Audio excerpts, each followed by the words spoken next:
Welcome to Feed Your Lion. I'm Dr. L.I.O.N, and I'm here to aid you in the mastery of total health, spiritual, mental, emotional, physical, and financial. So prepare to have your wellness tank filled up with this podcast.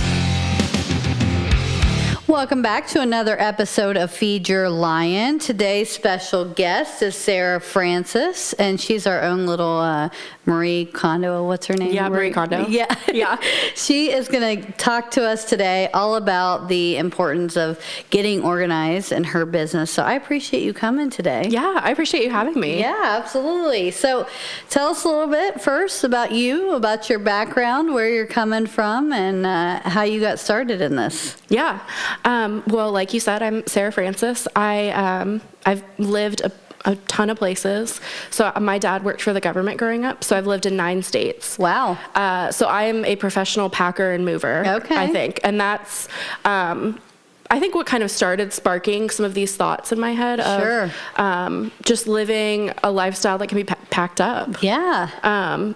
But through the moves and stuff, I ended up coming to Marshall University for undergrad, and then did kind of what I thought of as like a very traditional path. I went into higher education. Mm-hmm. I thought that I wanted to do that for the rest of my life. Okay. COVID hit, which was, the big life change for everybody. Mm-hmm. And one of my girlfriends said, I'm moving in with my boyfriend. Mm-hmm. How do you live with your partner? Mm-hmm. And I was like, well, I don't know. I've not lived with my partner yet, but, let's figure it out together. Yeah. So went over to her house.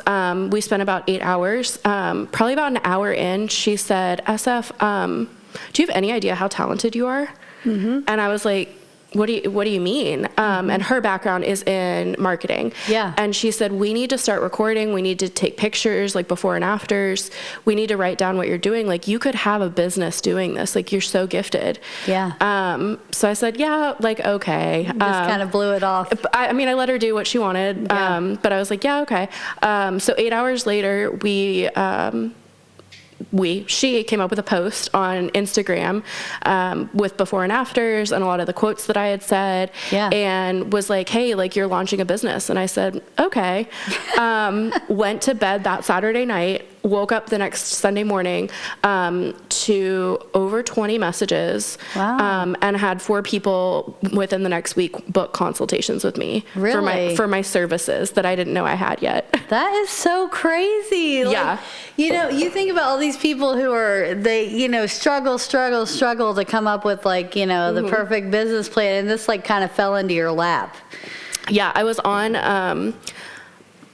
interviewed last week by a group called CORE in Huntington, which is helping people in the recovery community get back to work. Yeah. And the interviewer was like, so, tell me about your business plan. Like, how long was it when, you started your business plan before you launched the company? And I said, I did it completely backwards. Yeah. I had a product. Yeah. I tested the product worked, posted it on social media, had about 10 people that, tested the product, and then realized I need to figure out how to do all of the background business stuff. Yeah, how to actually create a whole business thing. Yeah.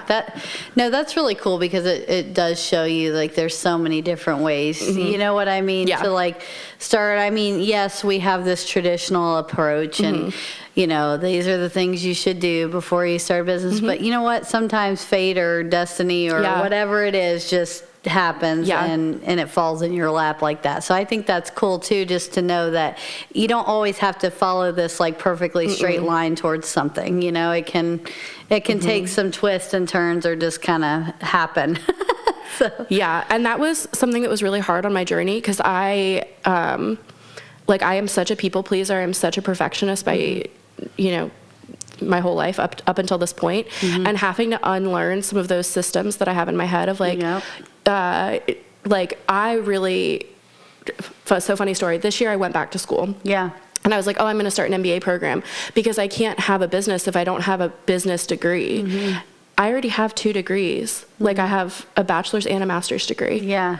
Why do I need another degree to do something that I've been doing for 2.5 years successfully without a lot of guidance and mentorship, but without, this traditional piece of paper that says that I can do this. And that was super tough for me coming from this educational background, of like, you don't have to do it that way just because somebody told you that you did. Well, I can completely understand that 100% because I'm a like lifelong student nerd. Yes. And I'm always thinking whenever something interests me, well, how do I get a degree in that? Do I really need a degree? No, I've had like so much education, more than most people, but like, I don't know why that's like in my head. And it's never really helped me like do the actual thing. Right. The experience and getting my hands on it and having it has really been the teacher. Yeah. Not so much the formal class, but I still like in my head, like that's just, and I think we do have that, like it's ingrained that everything's through school. And as much as I love school and higher education, like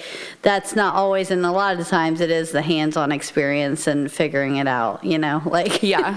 I was, well, so I should preface all of this. I decided to withdraw from my classes this semester because I wasn't learning in the way that I thought that I would be.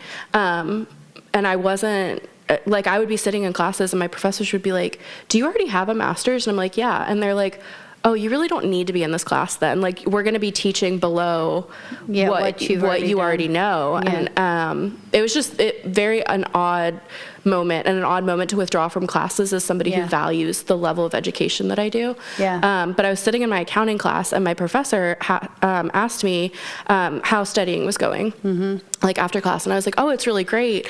I sit down and I take all of the examples from the book and then rewrite them out as if they're true business transactions for my company. Yeah. And she was like, what? And I was like, oh yeah, I have a company. And she was like, you don't need to be in this class then. Like, you just need to take, an hour-long tutorial on QuickBooks. Yeah. You don't need to understand like the level that you think that you do. Yeah. So that was a really like humbling lesson in kind of breaking down those belief systems that we have about things. We were just having this conversation earlier today. There's a lot of things that we learn or that are put on us that are not like, I think a lot of like really getting happy and at peace is actually unlearning a lot of these things that have been put on us. And deconstructing that and breaking it down, because a lot of these things are just passed on, like, oh, it was done this way, this is how you're to do it, by whoever, and not saying any ill intention. I mean, I think there can be very good will in that, but deconstructing and unlearning, I think, is really an important key to really discovering, like, okay, how am I going to go about this? What's unique about me? Or, like whatever I'm doing, that what's hindering that? What have I learned that needs to be like, okay, thanks for the lesson, but time to move forward kind of thing, Yeah, and I love that you said that, because a lot of my business is that.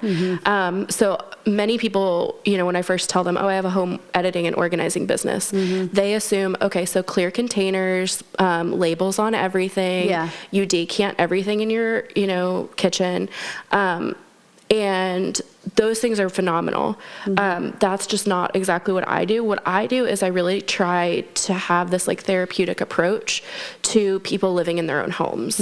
And so I talk with so many clients about, well, why do you think you have to keep that item? And it's, this was, my mom's, porcelain doll that she grew up with. And I'll ask them, I'm like, okay, well, why is it still in a box? And they're like, well, it's supposed to be in a box because it's this treasured item. And having that conversation of like, dolls are meant to be played with. And like, how are you using that item? How is it benefiting your home, your family? And if you truly love having it on a shelf, you absolutely can do that. Nobody's telling you can't. But is that serving you?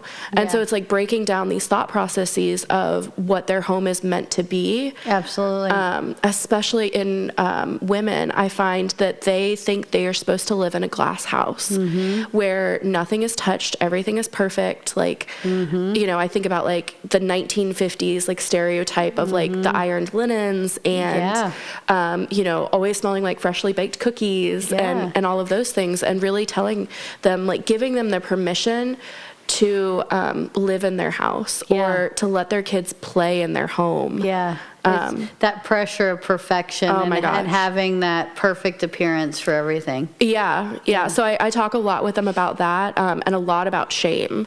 That comes up in almost every edit, is what I refer to what I do as. Every single edit, it's, it's shame, it's depression, it's anxiety.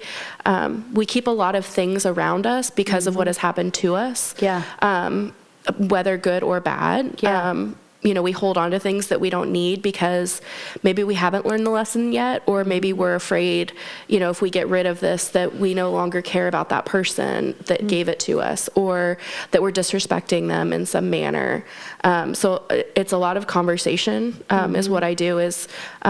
So you're a psychologist along with an editor? I would say counselor or life coach, because I'm not going back to school for a psychology degree, because those are very intense. But it's a lot of counseling, and a lot of just talking through things and giving people time.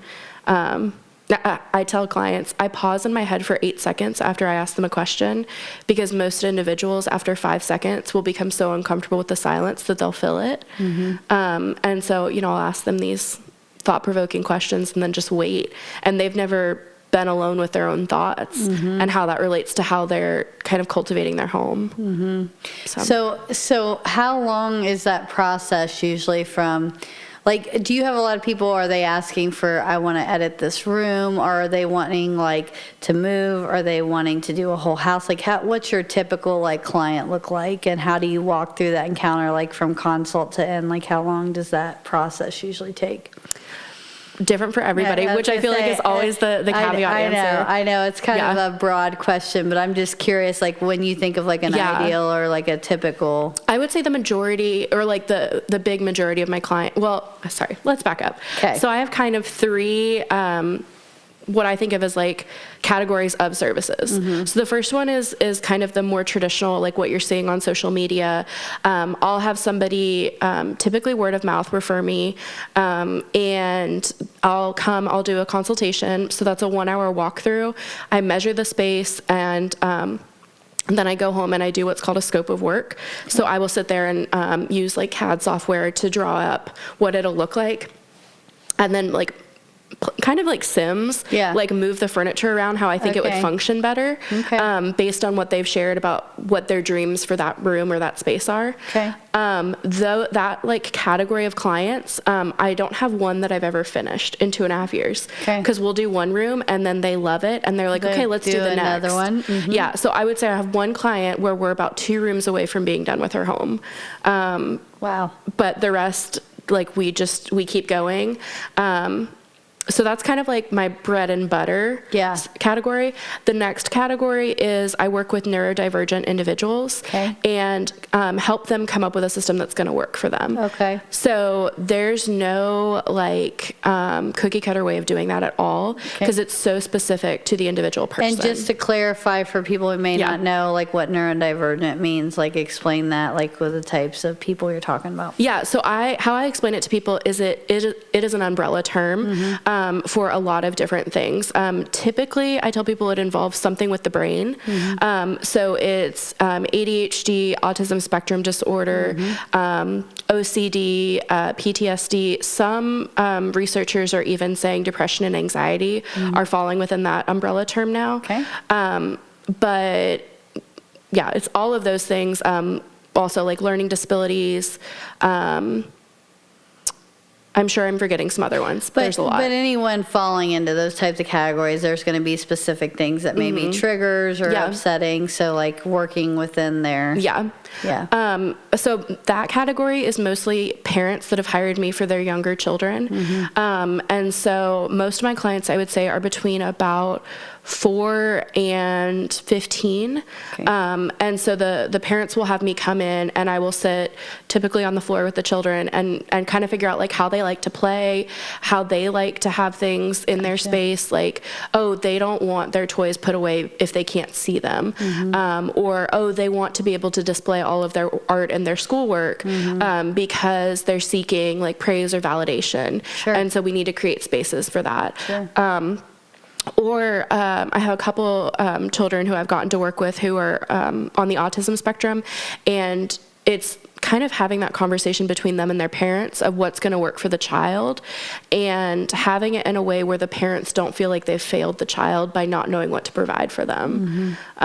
So again, a lot of like therapeutic conversation. And then kind of my final category is I edit out generational homes. And so typically what has happened is there's been, especially in this geographical area, there's like great-grandparents bought or built a house and then passed it down to the grandparents, and then they passed it down to the parents, and then they passed it down to the children, and now the children have probably, most of my clients have decided they don't want to keep the home.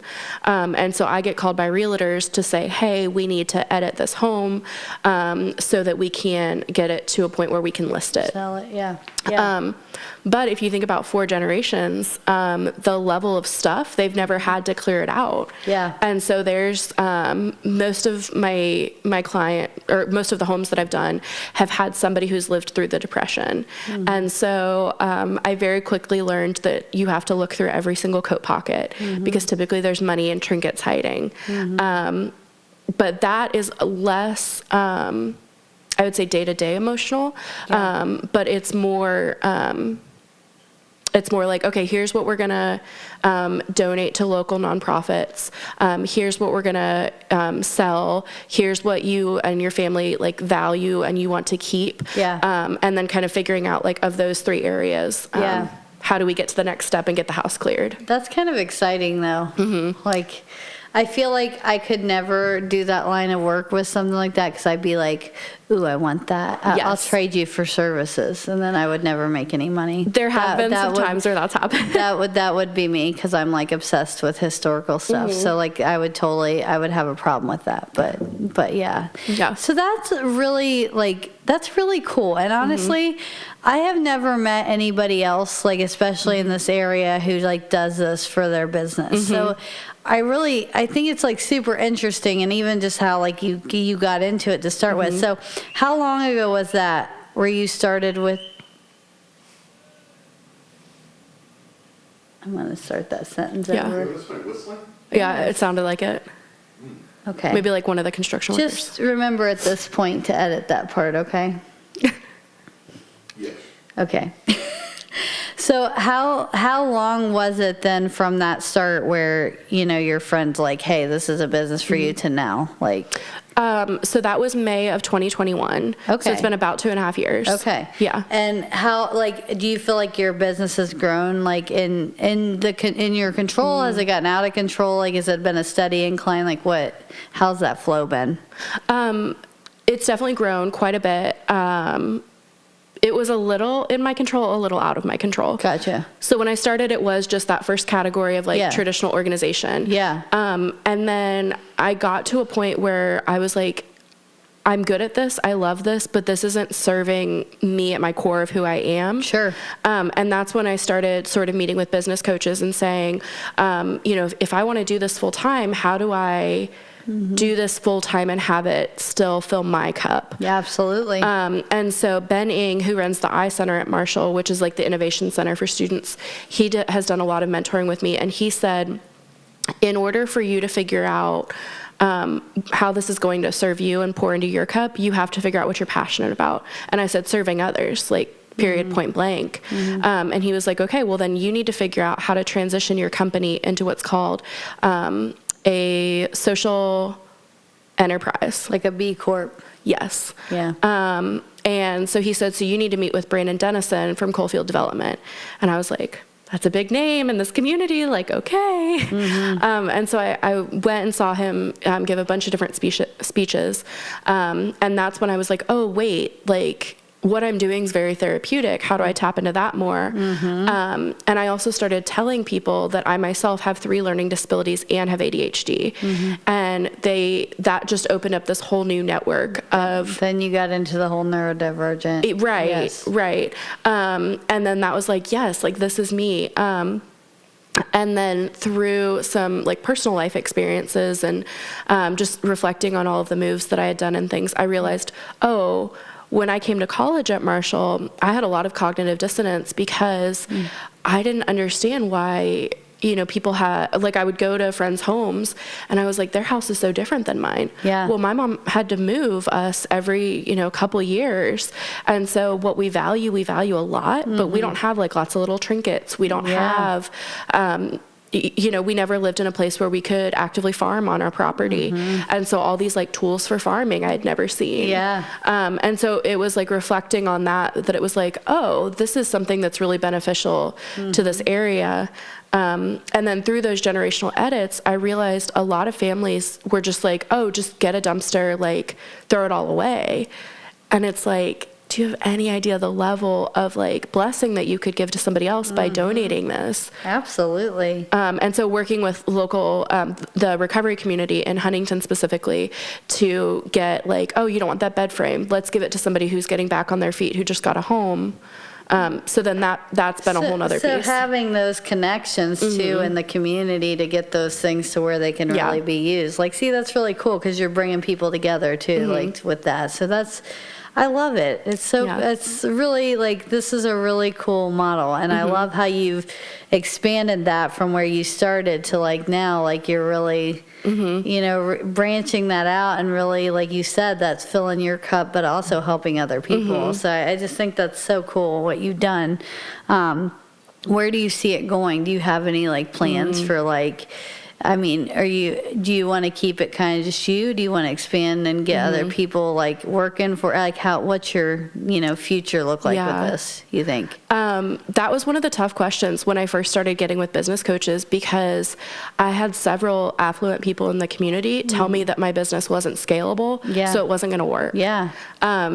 Which is gut-wrenching. Yeah. But what I realized that was really important about what they were saying is I couldn't scale it as it currently sat. And so realizing what things I will always have to be the one doing versus what things can I outsource to other individuals. Yeah. So right now I'm doing very like still grassroots work to figure out how to employ the recovery community, and how to, or just anybody who's, had something in life happen. That's just, I always think about that population living in Huntington. But really figuring out like, how do I train people to do the physical organizing? And then I come in as like the therapeutic conversationalist. And it's been really interesting realizing how much you can actually outsource and how much I don't have to personally do. Absolutely. Because there's somebody who's better at it than me. I was actually just reading a book, Naval, I forget his last name, but he's an investor, like in, what's the term when you're investing in other business, capital investor or whatever. And anyways, it was his almanac, and they were talking about, outsourcing, and one of his business models, and I've heard this more than this, but this is just the last book I've seen it in, but talking about you have a number for yourself, that's your hourly wage or what you're worth, right? And he suggests, and other people suggest, even put it at higher, what you do think you're like should be worth, like period, not just what you are right now, but like in future. And anything below that number and what you're doing, you outsource it. Like, and I'm like, actually that's a really like simple thing, but it's easy. So like for me, like, okay, I have my normal, like what I would consider a physician hourly rate, right? And then I'm supposed to like, triple that number to really, cause like, then you're putting your thing on, okay, what's my mind, what I'm coming up with, my plans, like you should be spending a lot more time on that. That's going to be a bigger, output. Any of these things like grocery shopping, mowing the lawn, cooking, cleaning, if that's not your hourly rate or where you want to be, then that should all be outsourced. Because your time is your most valuable resource you have, right? So just like that reminded me of what you're saying there, like the physical work of it, that's an outsourceable thing for you, and it helps you scale your business. And I think that's important because we're all like, oh, we don't want to waste money. We don't want to do that by hiring people or outsourcing. But you are wasting the most money by not doing it because you're losing your time. You're losing your ability to think about the bigger projects, the bigger things, the things that only you can do. And so I think that's a really important point. With that. I love all of that. And I talk about that regularly. I didn't finish answering your question because I got a little off track. It's okay. It happens when we podcast. Yeah. But you had asked about, like, did the business grow? How quickly did it grow? Things like that. So for the first 2 years of the business, I was working full time in higher education. And the job that I had wasn't a 40-hour-a-week job. I was on call for the university. I had evening commitments that I participated in. And so I would get home at the end of my day, and I realized that I was giving somebody else the best parts of me, and that my business wasn't getting like the creativity or the innovation. And so it was through that thought process of, okay, well, how much is my time worth? And I calculated with my current salary at the time, I was worth my like hourly rate was $24 because that's how much my salary was giving me. Yeah. And so I looked at, my bills, and I looked at what I was able to produce outside of that, like 9 to 5. Yeah. And my work wasn't as good because I was exhausted. And so I had to take, the initiative and truly the like leap of faith and say, I want my best work to go towards me. Yeah. There was this quote, I love quotes, and it was like, I trust the next chapter because I know the author. Yeah. And that was really, in August, that was my busiest month in higher education was August because we were opening the residence halls, and I realized I had nothing left to give, and I was sacrificing what my company could be or what my brand could be because I was giving the best of me to higher education. Yeah. And so that was the point where I remember having a conversation with my director, and how incredible. She sat me down and we were talking, and she's like, I don't think your heart's in this anymore. And it wasn't because she wanted me to leave my job. It was because she wanted me to have the best life for me. Absolutely. And the next day I brought in my resignation letter. Yeah. So that I could reinvest in myself. You took the leap of faith, and I can understand that because I got out of my full time, and the ERs and stuff. Yeah. And then went all in with my stuff too, and that is scary because you don't know, and you got but I think you hit it on the nail on the head. You know what I mean. So if you believe in yourself, that right there, are you going to trust somebody else with your future more than you are you? And I say that to people like, who do you think is going to care more? You know what I'm saying? And like, so sometimes those things are necessary to like do the bigger things in life, and it is scary, but I think it's awesome that you took that. So kudos. Thank you. Yeah. So I want to transition a little bit into when you've worked with people, like what are some of the results you're seeing? Because that's a big thing to go from like feeling like you're living in some kind of chaotic thing, or you can't ever like get through the muck, to like, having a now organized space that works for you. Like what are some of the reactions you've seen from your clients? So at first it's very kind of surface level. They're like, oh my gosh, aesthetically, this is beautiful. Yeah. Yeah. But that's not where the magic happens. The magic happens months, weeks, days later.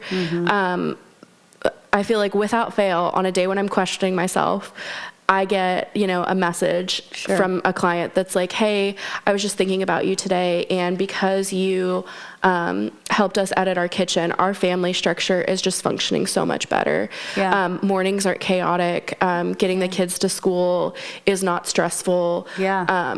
I get a lot of parents talking to me about how thankful they are for the life skills that I've taught their children. Yeah. Of like, because how often as a parent do you say to a child like, oh, go clean your room? But do they have the skill set to do that? Do they know that clean your room to one person might mean, okay, get out the wood polish and the, the window cleaner and trash bags and throw stuff away.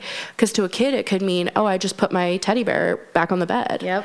And so teaching them like to have language that means the same thing for the whole family structure.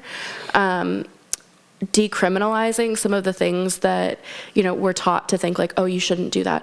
Why do all of your children's toys have to be put away in a closet where they can't see them? Why can't you teach them how to display things in a way that, brings them joy, things like that. Yeah. But when parents reach out to me and tell me that I've changed their life forever, I think that's the greatest thank you that I could ever receive. Absolutely.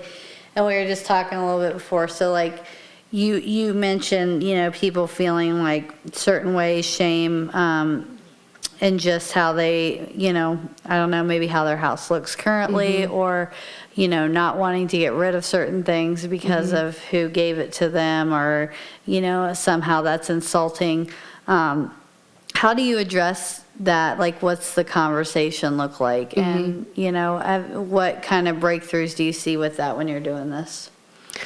So a lot of times I'll ask my clients like questions that either I don't know the answer to, or the answer is very obvious, but I need them to say it for themselves. Yeah.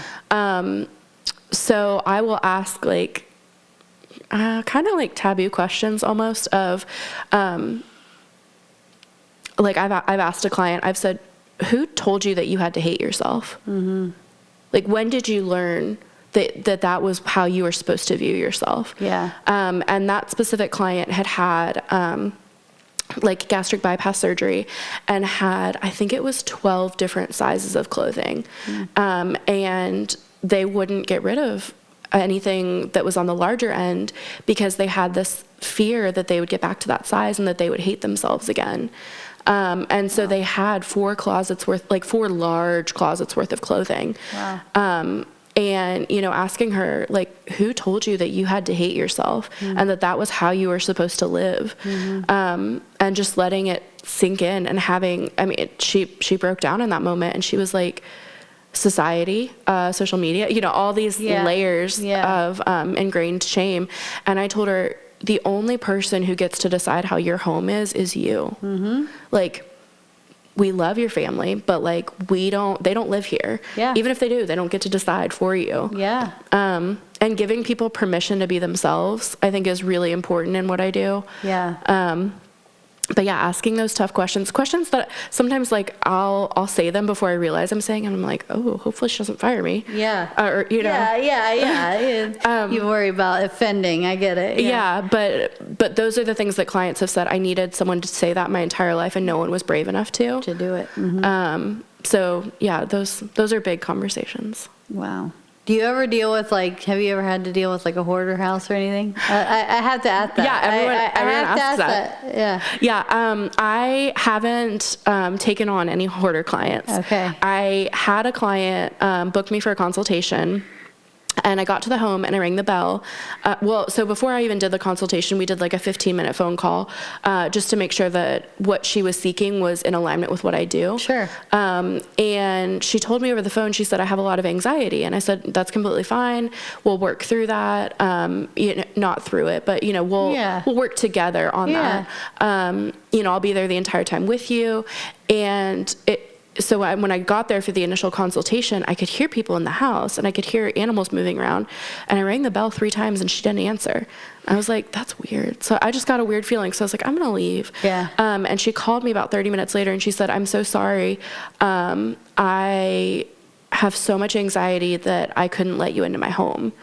And so I said, okay. And so I said, how can I help you then? Yeah. And she said, it turned into like a 2-hour conversation, and she basically shared with me that she was really seeking somebody more licensed than I was. Sure. And so I was able, through my connections, to get her a therapist. Get her help with that. Yeah. I will turn down a client if I think they're outside of the scope of what I can do for them. Absolutely. I don't believe in charging people money if I can't help them. I'm not going to do that to somebody. So at this point, I've not had a hoarder. Most of my clients have hoarding tendencies. Sure. But very quickly, I would say within an hour of working with me, a lot of them have been able to realize what has caused that tendency, and then we're able to work through it through kind of like simple catchphrases that I use with them. Yeah, talk about those. We're kind of talking a little bit. Talk about some of the things you say to people like that. Yeah, so I would say the one I'm known for with my clients is indecision is a decision. Mm-hmm. And so let's say you and I were editing your closet, and you pulled out like a trench jacket, and the first thing I ask is does it currently fit you? You're like, yeah, love it. It's a piece that I love having in my closet. I'm like, okay. When was the last time you wore it? And you're like, well, I've actually never worn it. Okay, how long have you had it for? 20 years. Okay, well, how is this piece of clothing serving you? Yeah. And they'll sit there and I'm like, okay, so indecision is a decision. You've already made the decision that this isn't serving you. Yeah. So let's talk about why you're not parting with it. Yeah. And then through that, like, you know, if they have some really great reason, like, that's cool. I don't care what you keep in your closet. It's your closet. It's just having them come to like grips with like, this is the reality. This is the reality of the real estate that you have in your home. Exactly. What do you want to use it for? Absolutely. So I would say that's a big one. And again, they'll look at me and they're like, well, what do you think? And it's like, it doesn't matter what I think. Yes. And I will tell them that it's not you didn't hire me to have an opinion on what you should keep in your home. That's right. You hired me to help you figure out what your opinion is on what you should keep in your home. Yep. And they love that, which is, I mean, it's true. There's not judgment in what I do. Yeah. But there's a lot of saying the things that people are afraid to say. Absolutely. There's been a lot, especially in this area, a lot of, well, so-and-so gifted me this, or so-and-so was cleaning out their home, or, you know, whatever. And I'll say, like, so talk to me about, like, when they gifted it to you. Without fail, oh, well, you know, it's my mom, my sister, my, you know, whoever. They just showed up at my house with this bag of clothing, or it was Thanksgiving, and they said, oh, before you leave, here's your leftovers, but also here's some clothes I think you'd want, or some holiday decorations or whatever. And then I feel guilt. And then I feel like next time they come over, I have to have them out. And so talking through that of, the only thing that you are responsible for doing when somebody gives you a gift is saying thank you. Once you do that, your work is done with that. Yep. You can decide, like, that is now your item. Yep. You get to decide how to live with it or not live with it. Yep. And a lot of people at first, even myself, they're like, that's so cold. And I'm like, it is, but if you don't start choosing what to keep in your life, you're not going to be in control of it. That's right. It's the same thing with ideals or anything else. You people share that. That doesn't mean you have to like take it on. It's the same thing. Yeah. It's having those boundaries. Yeah. And in the same regard, you know, I'll tell them, you literally can keep whatever you want in your home. Yep. Like that's up to you, but you have to have a good reason too. Yep. Yeah. And so that's been really good for them. And I talk with clients, like, if you don't want, especially children's toys, so with the holidays coming up, I feel like this is big. Yeah. Not every child needs a toy for a holiday. And so I have had so many conversations with friends, with clients about what are you choosing to gift to people? And is that something that's beneficial for them? Or do you feel obligated to do that? So I am like the queen of, you know, birthday, holiday, whatever. I will text my friends and say, hey, is there anything specific that you want? Yeah. And like, if somebody's like, oh yeah, I want, you know, this coffee cup. Okay, send me a link so I get you exactly what you want. Exactly, yeah. And I've had friends say, I really just want to like go grab dinner with you. That's awesome. Yeah. And I have friends with little kids, and I've had the conversations with them of, I want to gift your children books until they're not interested in books anymore. Yeah. Because that to me is gifting an experience. That's gifting quality time for you and them. And my friends loved that, and they've shared that with other friends. Sure. But yeah, so many clients, I will tell them the only thing you are responsible for is saying thank you. Yeah. I love that. Yeah. I love it. So many good little like things just in general for life with those, you know, but tell people if they want to find you or they're interested in this, how they find you, how they get a hold of you. Yeah. So, social media, if you have it, it's Edit with SF, so EDIT, and then WITH, and then SF for Sarah Francis. I also have an email if you're more of an emailer, so it's same thing, spelled out, editwithsf@gmail.com. Or you can Google me and stuff will come up there. Sweet. That's awesome. Is there anything, as we're kind of wrapping up, is there anything else you want to add or say before we close out that we didn't cover? No, I feel like we got to talk about a lot. I feel like we did good with this. Yeah. I feel like this is good for people to think about too. So, well, I really, again, appreciate you coming on here, and I'm sure people are going to love this. And make them think about, how their houses are, how well they've edited down. So, as always, we'll end with our quote. And today's quote: "For every minute spent organizing, an hour is earned." And that's from Benjamin Franklin. Sarah, thanks again. Yeah. We'll see y'all the next time.